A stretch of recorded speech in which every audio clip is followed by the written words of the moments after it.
Hey guys, welcome to Science Owl Station.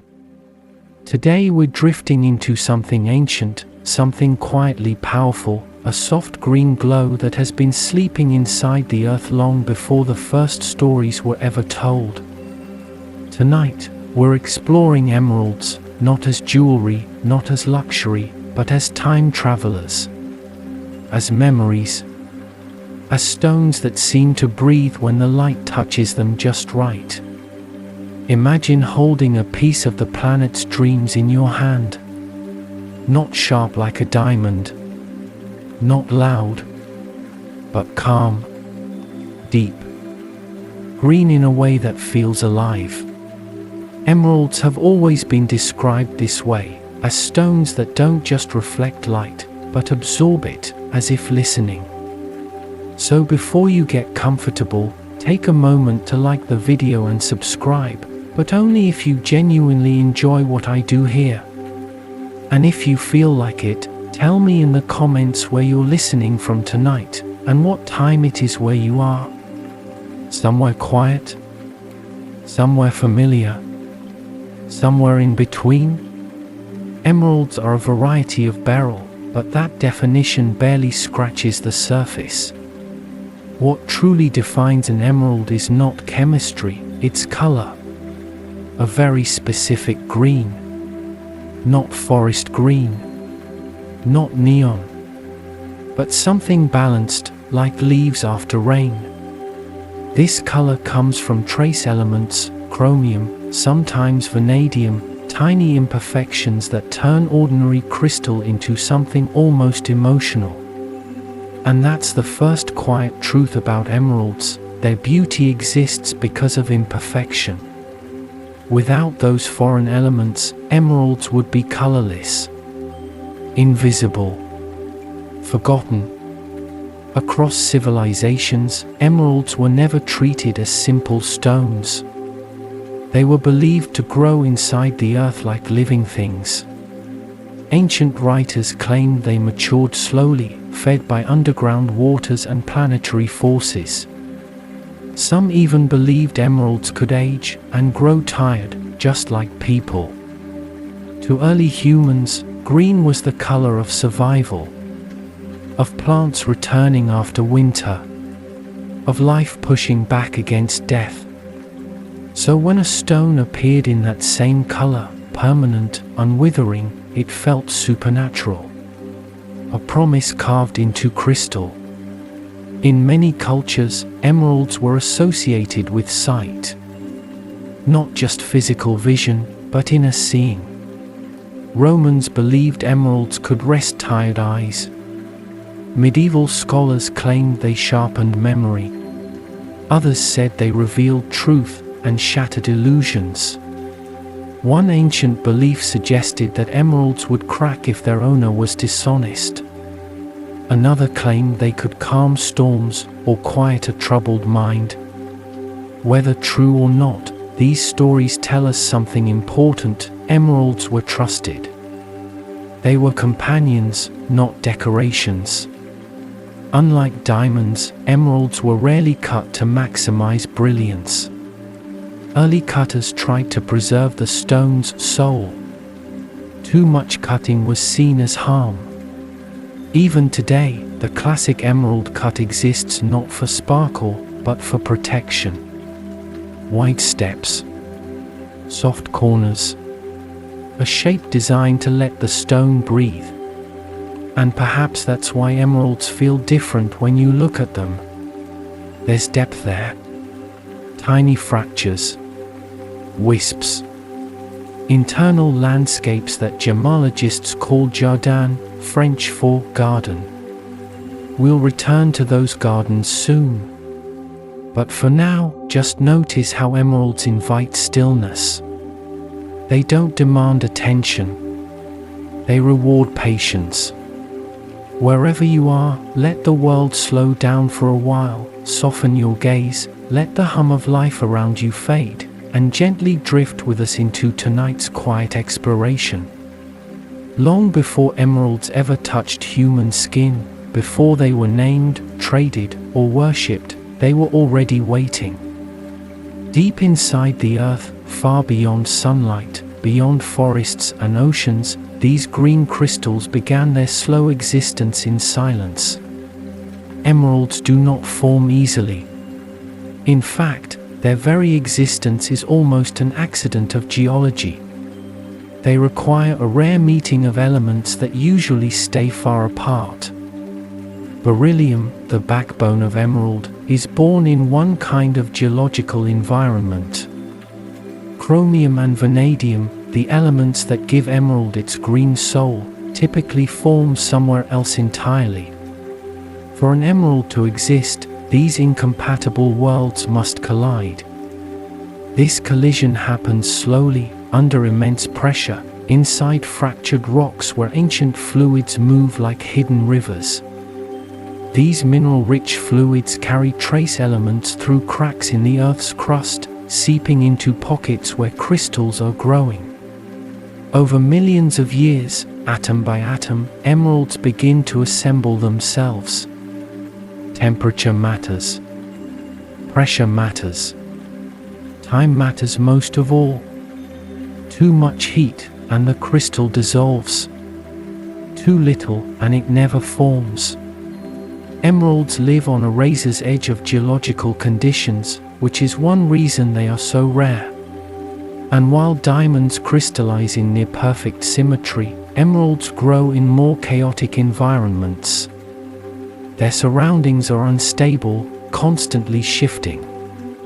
As a result, emeralds almost always contain internal fractures, tiny bubbles, and mineral inclusions. To a scientist, these are flaws. To the earth, they are fingerprints. Each emerald records its own origin story inside its body. Some carry traces of ancient seawater trapped in microscopic cavities. Others preserve minerals that no longer exist at the surface of the planet. In this way, emeralds are not just stones, they are archives. This is another quiet truth: emeralds are older than mountains we recognize today.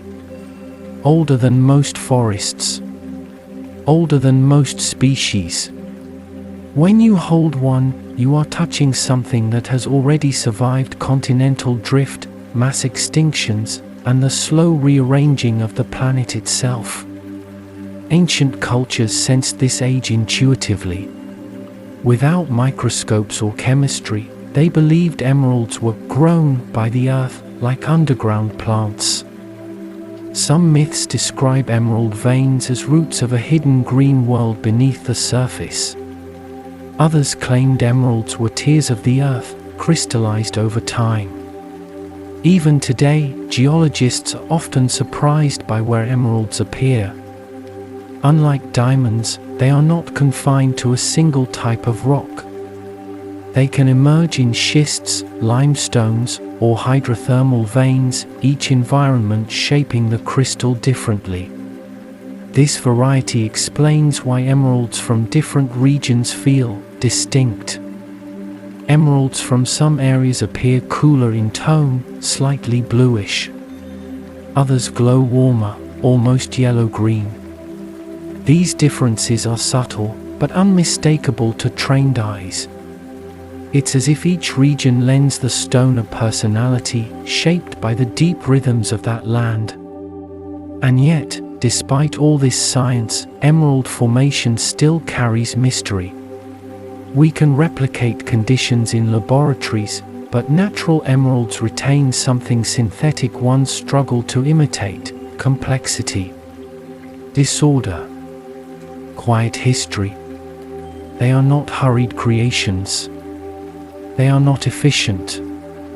They are the result of patience so vast it feels almost human, if humans measured time in millions of years. As the earth shifted and cooled, emeralds remained locked in darkness, waiting. Waiting for pressure to ease. Waiting for stone to fracture. Waiting for hands that did not yet exist. And soon, much later, those hands would come. When emeralds finally emerge from the earth, they rarely arrive alone. Inside nearly every natural emerald is a hidden world, a quiet interior landscape that gemologists call jardin.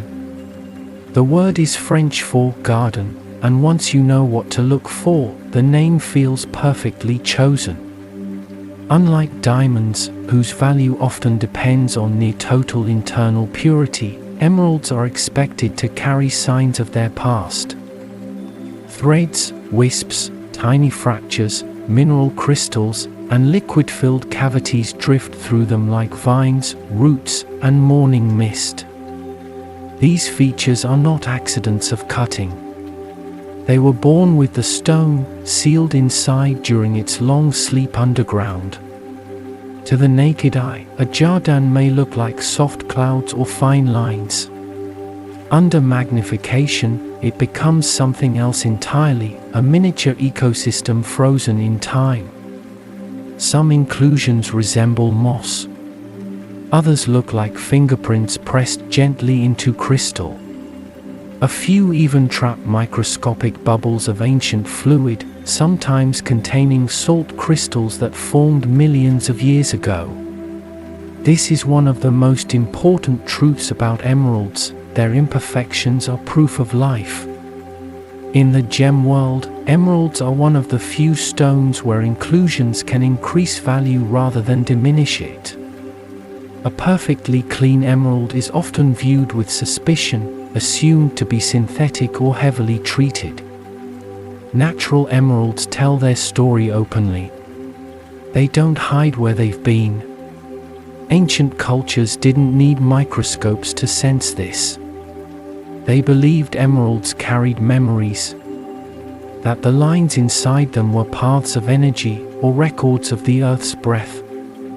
Some traditions taught that staring into an emerald could reveal visions, not because it was magical, but because its depth encouraged stillness. The eye wandered. The mind followed. Emeralds invite slow looking. They resist quick judgment. Each jardin is unique. No two emeralds share the same internal patterns, even if they formed side by side. This individuality is why gemologists often say emeralds have personalities. Some appear calm and misty. Others feel restless, filled with sharp internal motion. These qualities are subtle, but once noticed, they're unforgettable. From a scientific perspective, jardins form because emeralds grow in unstable environments. As the crystal expands, pressure changes, nearby minerals intrude, and fractures open, only to be healed later by mineral-rich fluids. This cycle repeats again and again. Growth, damage, repair. Over time, the emerald becomes a record of resilience. And there's something deeply human about that. In ancient symbolism, emeralds were associated with truth and honesty. Perhaps this came from their transparency, not clarity, but openness. They don't pretend to be flawless. They show their history without apology. Cutters today work carefully around the jardin. Too much pressure, and fractures can spread. Too aggressive a polish, and the stone can break. Emeralds demand gentleness. They punish force. This fragility shaped how emeralds were treated across history. They were worn less often than other stones. Passed down carefully. Stored with intention. Not everyday objects, but companions for special moments. Even now, modern gem labs study jardins to identify origin. Colombian emeralds tend to show three-phase inclusions: liquid, gas, and crystal together. Zambian emeralds often carry iron-rich features. Each garden whispers clues about where the stone was born. So when you look into an emerald, you are not just seeing green. You are seeing time layered upon itself. Damage healed. Chaos preserved. silence turned visible. And maybe that's why emeralds feel calming. They remind us that imperfection doesn't erase beauty, it creates it. Emeralds are often spoken of in the same breath as diamonds, rubies, and sapphires, the four stones traditionally called precious. But among them, emeralds are the quiet outlier. Not the hardest, not the brightest, and yet, in many ways, the rarest. It surprises most people to learn that high-quality emeralds are significantly rarer than diamonds. Diamonds form deep in the mantle under conditions that, while extreme, are relatively common across the planet. Emeralds, by contrast, demand coincidence. Geological improbability stacked upon improbability. To create a gem-quality emerald, beryllium must encounter chromium or vanadium in just the right environment, at just the right moment, under just the right pressure and temperature, and then remain undisturbed long enough to grow. Even when all those conditions are met, most crystals never become clear enough or large enough to cut. In practice, this means that the majority of emerald material mined worldwide is unsuitable for fine jewelry. Much of it fractures too easily. Much of it is too pale, too dark, or too clouded. Only a small fraction survives the journey from rock to gem. And size makes rarity grow exponentially. A clean 1-carat emerald of fine color is already uncommon. A 2-carat emerald of similar quality is dramatically rarer. Beyond that, each additional carat pushes the stone into near-mythical territory. This is why large emeralds, even with visible inclusions, can command astonishing prices. Unlike diamonds, emeralds are not graded primarily by clarity. Color reigns supreme. A vivid, balanced green, neither too yellow nor too blue, can outweigh internal flaws that would be unacceptable in other stones. This emphasis on color reflects how humans actually respond to emeralds, emotionally, not mathematically. But rarity comes with fragility. Emeralds rank around 7.5 to 8 on the Mohs hardness scale, which sounds reassuring until you remember that hardness measures resistance to scratching, not to breaking. Emeralds are brittle. Their internal fractures make them vulnerable to impact, pressure, and sudden temperature changes. This is why emeralds were historically set in protective designs. Bezel settings, thick gold backs, enclosed frames. The now famous emerald cut, with its wide steps and trimmed corners, was developed not for beauty alone, but survival. It reduces stress on the stone, allowing it to endure. Because of this delicacy, emeralds were never everyday stones. They were reserved for moments of importance. Ceremonies, crowns, vows, transitions. There's also another reason emeralds feel rare: they resist standardization. Diamonds can be compared with charts and formulas. Emeralds defy that neatness. Two stones with identical measurements can feel entirely different. One may glow softly. Another may appear deep and secretive. This unpredictability has always fueled emerald obsession. You cannot mass-produce magic. Even today, gemologists speak of emeralds with a different tone. Less technical. More reverent. As if they know that these stones do not simply belong to the earth, they remember it. Rarity, in emeralds, is not just about supply. It's about circumstance. About patience. About survival through chaos. And perhaps that's why emeralds have never lost their allure. They are reminders that the most precious things are not the most perfect, but the most improbable. Long before emeralds were traded across continents or locked inside museum cases, they were already bound to one name that still echoes through history: Cleopatra. In ancient Egypt, emeralds were not simply admired. They were claimed. Cleopatra did not just wear emeralds, she declared ownership over the mines themselves. To her, these green stones were extensions of royal identity, symbols of eternal rule and divine connection. The emerald mines near the Red Sea, worked as early as 1500 BCE, became known centuries later as Cleopatra's Mines, though they were already ancient by the time she reigned. To the Egyptians, green was the color of rebirth, of the Nile returning after drought, of crops rising from black soil. Emeralds, glowing with permanent green, became linked to immortality. They were placed in tombs, carved into amulets, and buried with the dead to ensure safe passage into the afterlife.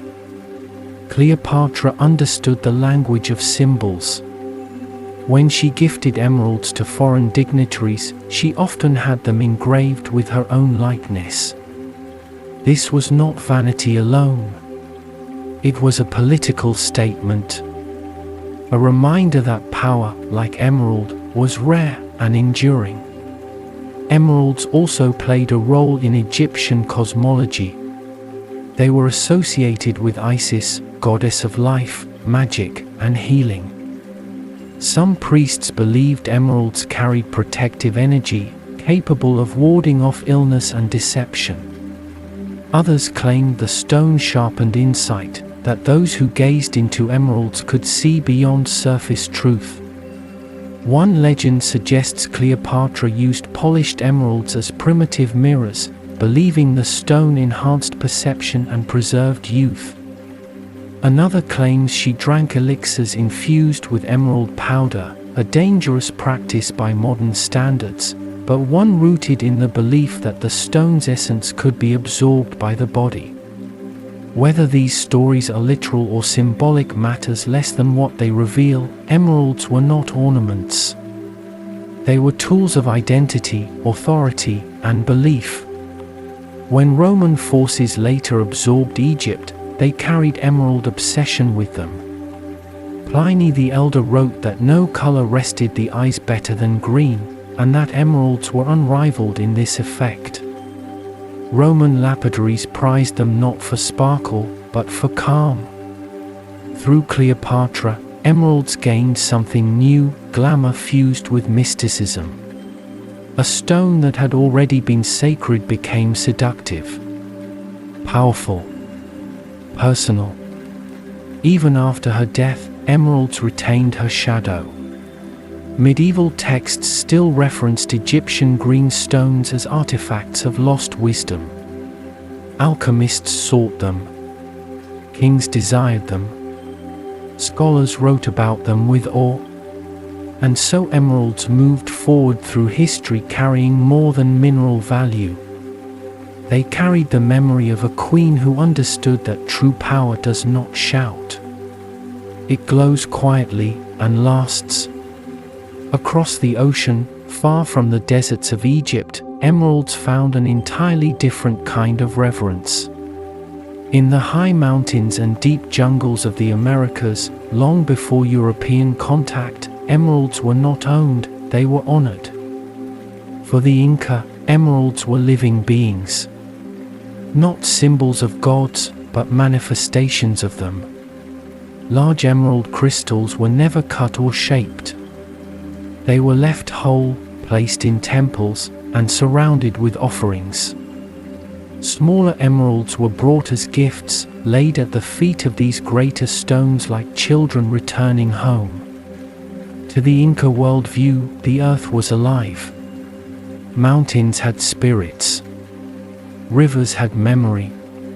Emeralds, born from deep fractures in the land, were thought to be the solidified breath of the planet itself. Removing them carelessly was considered dangerous, an act that could disturb balance. The Aztecs shared a similar belief. They associated emeralds with fertility, rain, and renewal. Green was the color of maize fields and returning seasons. Emeralds were connected to Quetzalcoatl, the feathered serpent deity of wisdom and creation, whose green plumage mirrored the stone's glow. Unlike gold, which represented power and conquest, emeralds represented continuity. They were not hoarded.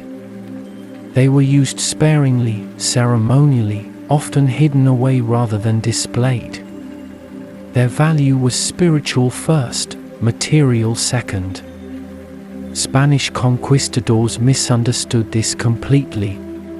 When they arrived in South America, they saw emeralds through European eyes, as portable wealth. Temples were looted. Sacred stones were broken. Many of the largest emerald crystals were smashed into smaller pieces to make transport easier, destroying objects that had been revered for centuries. And yet, even in this violence, emeralds resisted full conquest. Many deposits remained hidden. Some mines were intentionally collapsed by indigenous people to protect them. Others were simply forgotten, swallowed again by jungle and time. One Spanish chronicler wrote of emeralds so large they seemed impossible, stones the size of a man's fist, glowing softly even in shadow. Some of these were sent to Europe, where they became legends. Others vanished, returning to the earth that birthed them. There is a quiet irony here. The cultures that worshipped emeralds left them untouched. The cultures that sought to own them destroyed their context. And yet, the stones themselves survived. In South American myths, emeralds were believed to watch, to remember, to carry the sorrow of displacement. Some legends say that emeralds lose their brilliance when removed from their homeland, not physically, but spiritually. Modern miners sometimes speak of emerald veins as temperamental. Productive one day, silent the next. A superstition persists that emeralds reveal themselves only when treated with respect. Whether belief or coincidence, the idea remains: emeralds are not passive objects. They participate. They respond. In the Americas, emeralds were never about possession. They were about relationship between humans, land, and time. And perhaps that ancient understanding still lingers, quietly shaping how these stones feel when we hold them today. If emeralds have a heart, many believe it beats in Colombia. Long after ancient myths faded and empires collapsed, the mountains of present-day Colombia continued to quietly produce emeralds unlike any the world had seen before. Their green was different. Not sharp, not dark, but alive, vivid and soft at the same time, as if light itself had learned how to rest. The names of the great Colombian mines sound almost like whispers passed between gem dealers: Muso, Chiva, Coscuez. Each carries its own reputation, its own character, its own kind of green. Muso emeralds are often described as the most intense, deep, saturated, almost glowing from within. Chiva stones tend to appear cooler, slightly bluish, elegant and calm. Coscuez emeralds sit somewhere between, rich and balanced, quietly powerful. To trained eyes, these differences are unmistakable, even when stones are similar in size and clarity. What makes Colombia so special is not just location, but geology that borders on miraculous.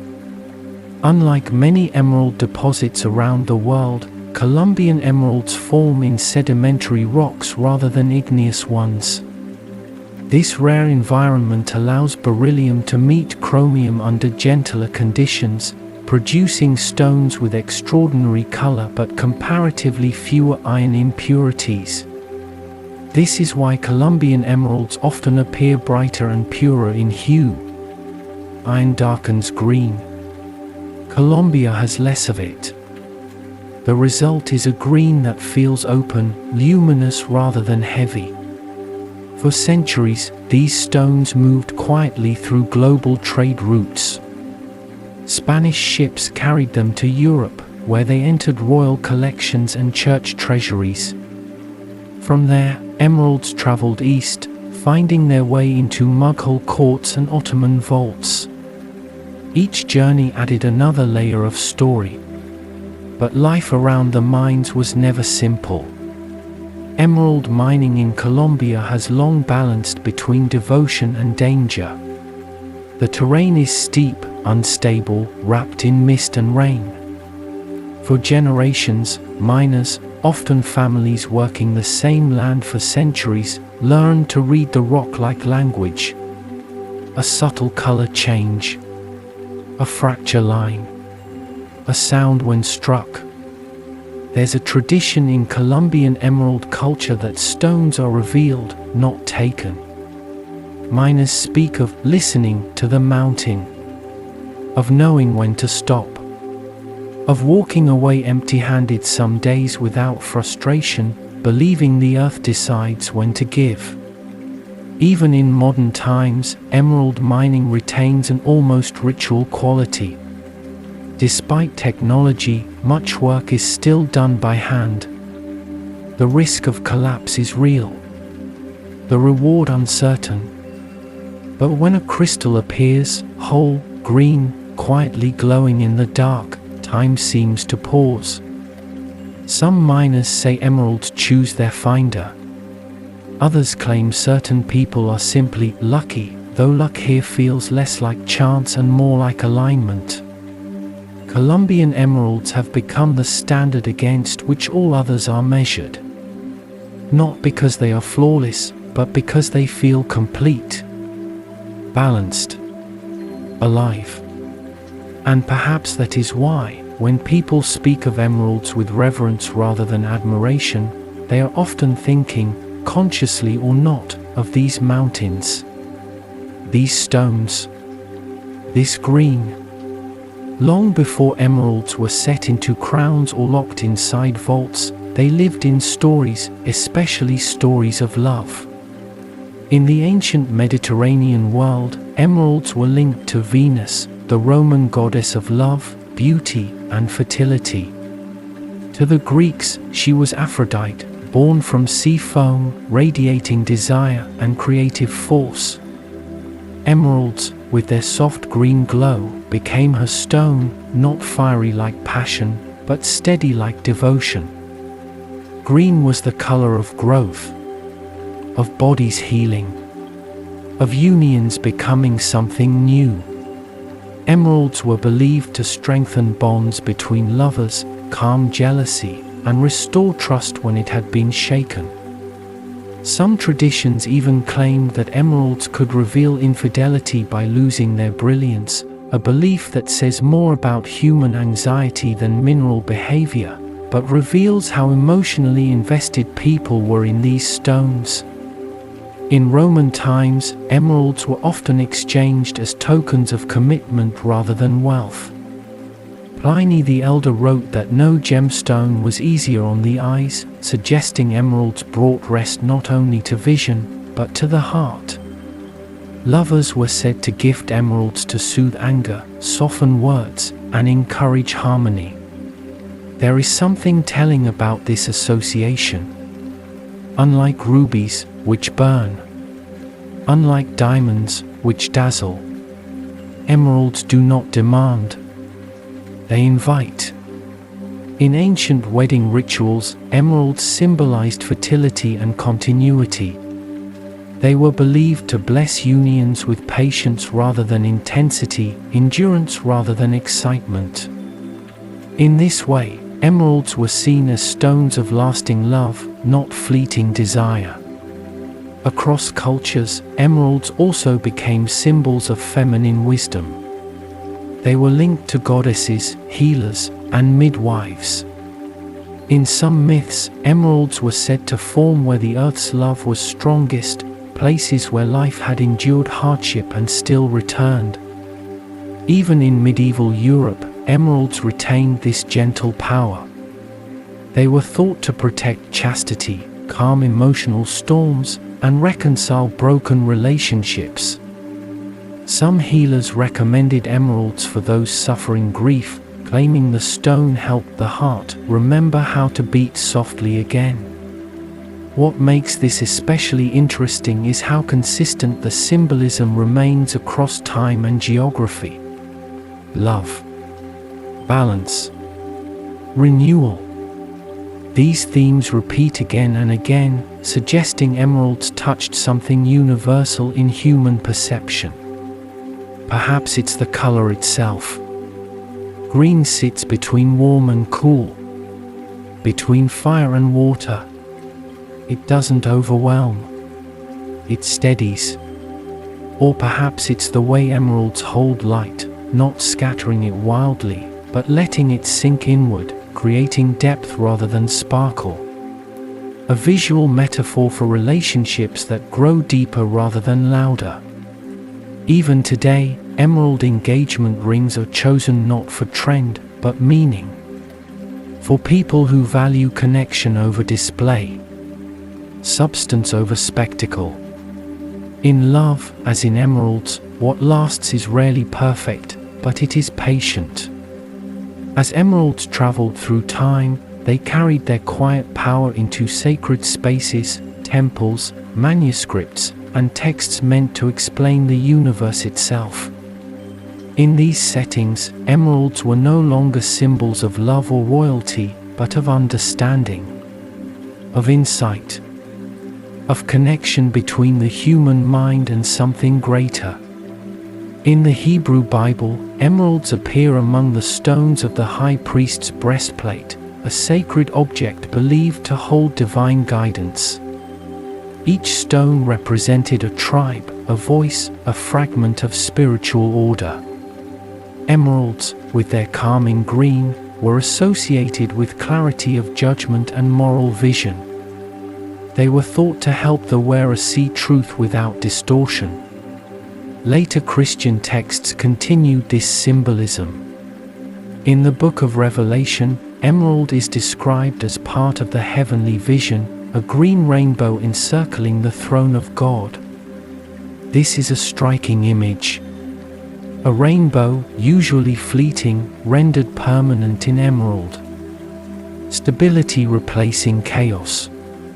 Mercy surrounding power. Medieval theologians interpreted this green glow as a symbol of eternal life and spiritual renewal. Emerald was not fire or light, it was balance. A reminder that divine wisdom was gentle, not blinding. In ancient India, emeralds held a different but complementary meaning. Known as Marakata, they were associated with the planet Mercury, Bud, ruler of intellect, communication, and learning. Emeralds were believed to sharpen speech, improve memory, and calm mental restlessness. Scholars, scribes, and advisors favored them, wearing emerald rings to steady thought and reduce error. Ayurvedic traditions considered emeralds cooling stones. They were prescribed to calm excess heat in the body and mind, not just physical heat, but emotional agitation, anger, anxiety, confusion. Emeralds were said to slow thought just enough for wisdom to emerge. Across Islamic traditions, emeralds were revered for their protective and spiritual qualities. Some emeralds were engraved with verses from the Quran, transforming them into talismans of faith. These stones were carried not as displays of wealth, but as companions, reminders of humility, patience, and divine order. What unites these traditions is not doctrine, but tone. emeralds consistently appear where restraint matters more than power, where clarity matters more than authority, where listening matters more than speaking. They were not stones of revelation through force. They were stones of quiet understanding. Even in esoteric traditions, emeralds were linked to hidden knowledge. Alchemists believed emeralds held the key to transformation, not of metals, but of consciousness. The legendary emerald tablet, attributed to Hermes Trismegistus, spoke in riddles about unity between the above and the below.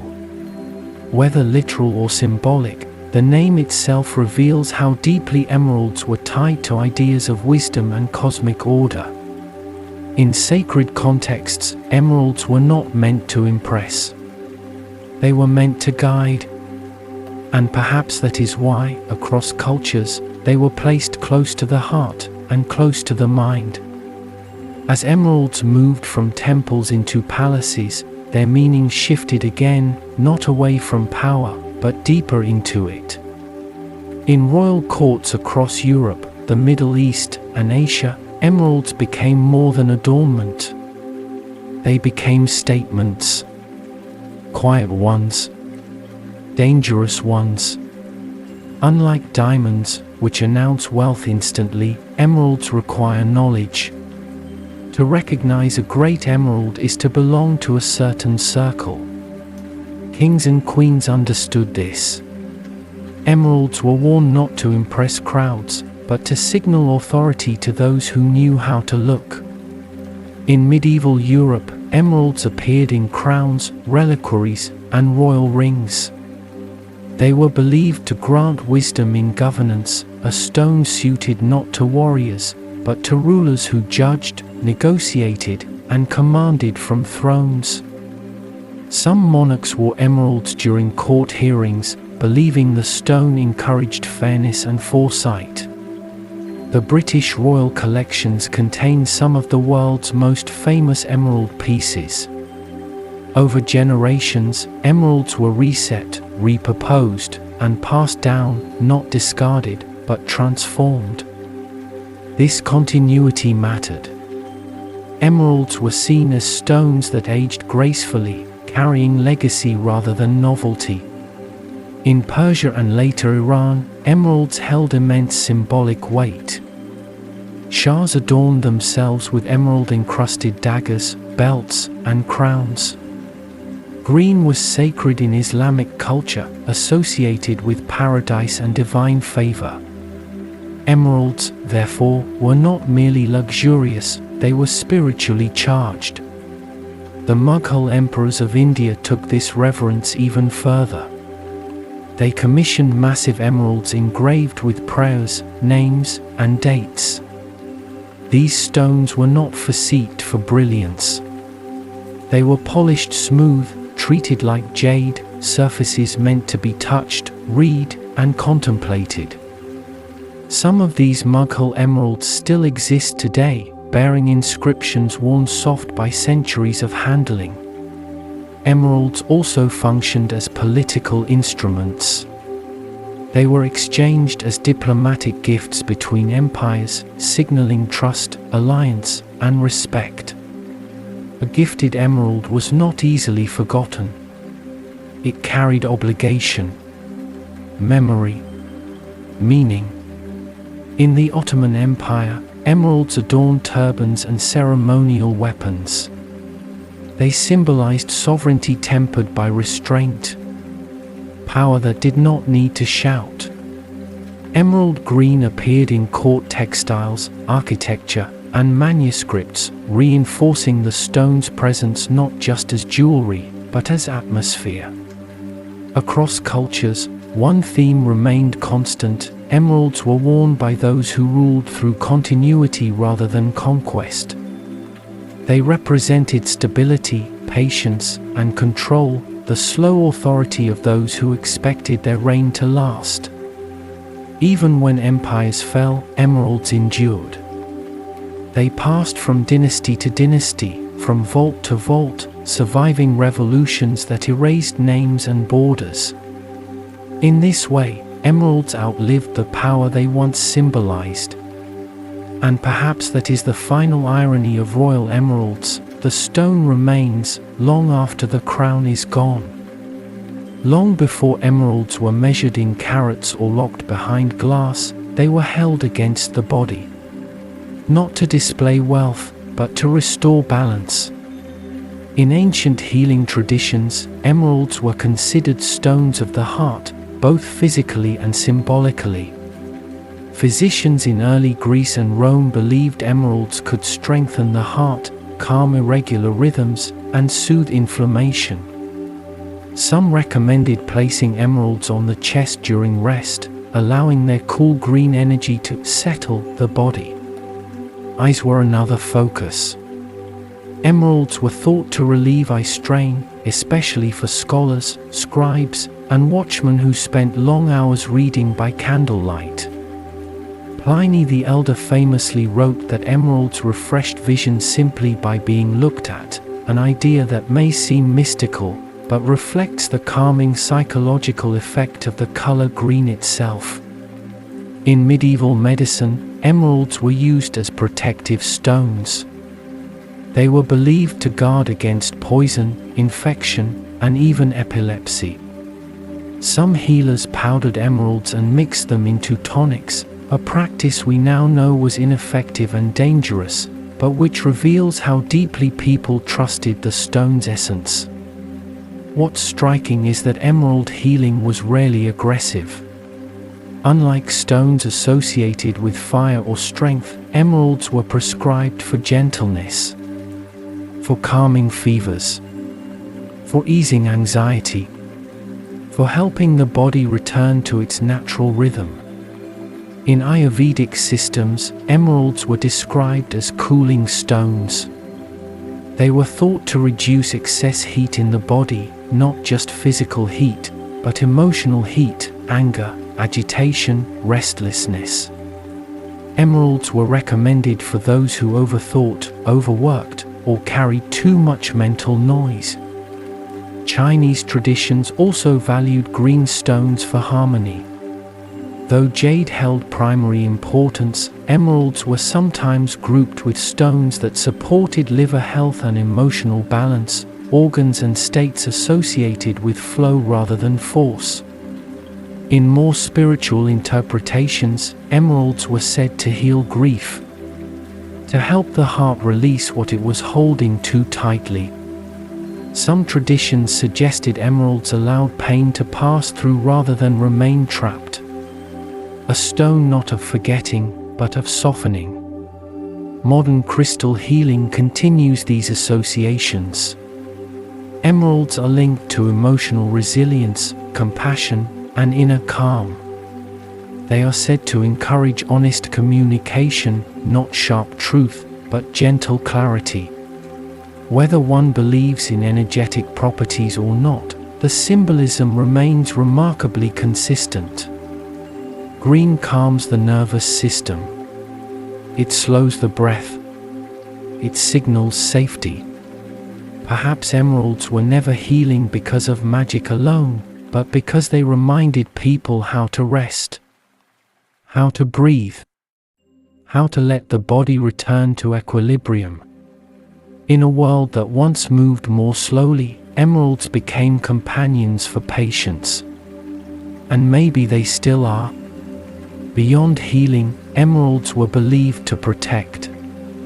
Not with force, but with steadiness, like a calm presence standing between a person and whatever might harm them. In many ancient cultures, emeralds were worn as talismans against unseen dangers. They were thought to shield the wearer from deception, curses, and negative intent. Unlike stones associated with aggression or dominance, emeralds were said to neutralize harm quietly, dissolving it rather than deflecting it. There was a widespread belief that emeralds could protect against enchantment and illusion. Medieval texts warned that dark magic worked best on those whose minds were unsettled. Emeralds, by calming thought and emotion, were believed to make such attacks ineffective. A mind at peace was harder to control. Because of this, emeralds were favored by scholars, judges, and advisors, people whose power lay in memory and discernment rather than strength. The stone was said to sharpen recall, organize thought, and help the wearer speak truth without cruelty. In some traditions, students wore emerald rings while studying, believing the stone helped knowledge settle rather than scatter. Emeralds were also linked to foresight. Not dramatic prophecy, but subtle intuition. Travelers carried them for safe journeys, believing emeralds warned of danger through dreams or unease. Sailors, especially in the Mediterranean, wore emeralds to calm storms, or at least calm themselves in the face of them. In Islamic law, emeralds were sometimes set into amulets engraved with protective verses. These were not charms meant to control fate, but reminders of order and humility. The emerald served as a physical anchor, something solid and enduring in a world of uncertainty. There's a recurring theme here: emeralds protect by stabilizing. They were thought to keep emotions from spiraling, thoughts from fragmenting, and intentions from becoming corrupted.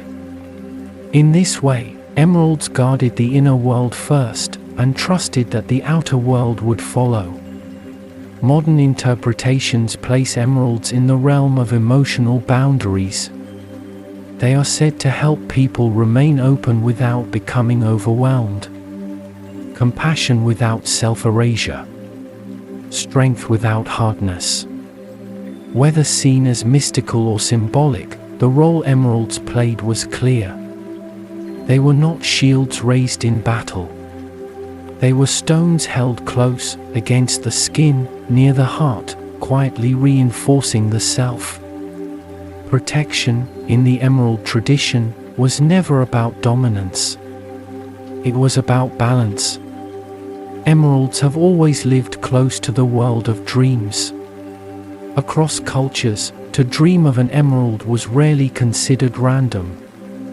Dreams involving green stones were interpreted as messages, not urgent warnings, but gentle signals from deeper layers of the mind. Emeralds in dreams were often associated with truth revealing itself slowly, like mist lifting at dawn. In ancient dream lore, seeing an emerald meant clarity was approaching. A problem unresolved would soon soften. A confusion would untangle. Unlike dreams of fire or falling, emerald dreams were not meant to startle. They were meant to reassure. Some traditions believed that emeralds appeared in dreams when the heart needed attention. Not heartbreak, but imbalance.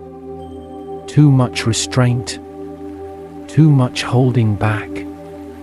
The emerald reminded the dreamer to allow feeling without fear.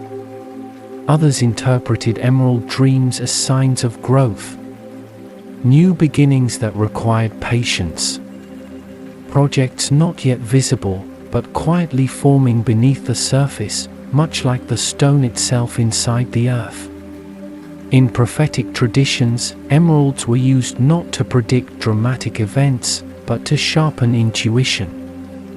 Seers and mystics sometimes gazed into polished emerald surfaces during meditation, allowing the mind to drift. The stone's depth, softened by internal gardens, made it easier for thoughts to dissolve rather than fixate. Unlike crystal balls, emeralds were not believed to show images clearly. Instead, they encouraged impressions, feelings, subtle shifts in awareness, truth sensed rather than seen. This association led to emeralds being linked with the inner eye, not in a literal anatomical sense, but as a metaphor for quiet perception. The ability to notice what is present without forcing meaning onto it. Emeralds were thought to strengthen this perception by slowing the mind. In many ways, they were anti-prophetic stones. They discouraged urgency. They favored understanding that arrived naturally, without demand. In some dream interpretations, losing an emerald symbolized fear of vulnerability. Finding one suggested readiness to accept responsibility, not authority, but care. Care for oneself. Care for others. Care for something still forming. There is something telling about this softness. Emeralds were never tools for domination of the future. They were companions for walking into it with awareness. Even today, people describe emeralds as grounding during meditation. Not uplifting like clear crystals. Not energizing like fiery stones. But anchoring, keeping awareness present while allowing imagination to wander safely. Perhaps this is why emerald dreams often feel calm, even when emotionally charged. They carry weight without pressure. They remind the dreamer that insight does not always arrive with answers. Sometimes, it arrives as permission to rest with the question. Behind every emerald's quiet beauty lies a balance between order and fragility, a balance that modern science understands more clearly than any generation before, yet still cannot fully tame. The signature green of emeralds comes from trace amounts of chromium, and sometimes vanadium, embedded within the crystal lattice of beryl. These elements absorb certain wavelengths of light and reflect others, creating that unmistakable green. It is not paint. It is not surface color. It is structure itself deciding how light should behave. This is why emerald green feels deep rather than bright. Light enters the stone and lingers, interacting with inclusions, bouncing softly within internal fractures before returning to the eye. The effect is not sparkle, but presence. Emeralds rank relatively high on the Mohs scale of hardness, yet they are far more fragile than their number suggests. Hardness measures resistance to scratching, not resistance to breaking. Emeralds are brittle. Their internal gardens, so beloved by gem lovers, are also points of weakness. A single sharp impact can travel through these internal pathways and cause the stone to fracture. Because of this, emeralds have always required protection, both in setting and in care. Sudden temperature changes can stress them. Ultrasonic cleaners can damage them. Even strong household chemicals can penetrate fractures and alter appearance. This vulnerability led to one of the most accepted practices in the gemstone world, treatment. Most emeralds on the market today are treated with oils or resins to improve clarity. These substances fill surface-reaching fractures, reducing their visibility and enhancing transparency. This is not considered deception when properly disclosed, it is preservation. A way to stabilize stones that would otherwise deteriorate with time. Historically, cedar oil was used. Its refractive index closely matched that of emerald, making fractures less visible. Modern resins serve a similar purpose but are more durable. Still, these treatments are temporary. Over years, oils may dry out or leach away, requiring retreatment. Synthetic emeralds also exist, grown in laboratories under controlled conditions. Chemically and physically, they can be identical to natural stones. Yet many collectors still prefer natural emeralds, not because synthetics lack beauty, but because they lack history. No journeys. No gardens shaped by chaos. Science can replicate structure. It cannot replicate time. What fascinates gemologists most is that emeralds remain unpredictable. Two stones with identical chemical composition can behave differently under light. Tiny differences in growth leave lasting visual impact. emeralds are not optimized creations. They are compromises between order and disruption, clarity and fracture, stability and risk. And perhaps that is why they resonate. They mirror the way life itself forms, not perfectly, not efficiently, but meaningfully. In understanding emeralds scientifically, we do not diminish their mystery. We simply learn how carefully it must be held. By the time emeralds reach the modern world, they have already lived many lives. They have rested beneath mountains, crossed oceans in darkness, passed through hands that believed, ruled, prayed, and hoped. And yet, even now, emeralds have not settled into a single meaning. They continue to adapt, quietly, to the values we place upon them. Today, emerald is known as the birthstone of May, a month associated with renewal, growth, and returning light. This feels fitting. Emeralds do not mark beginnings with urgency. They mark continuations. The moment when something fragile has survived long enough to become resilient.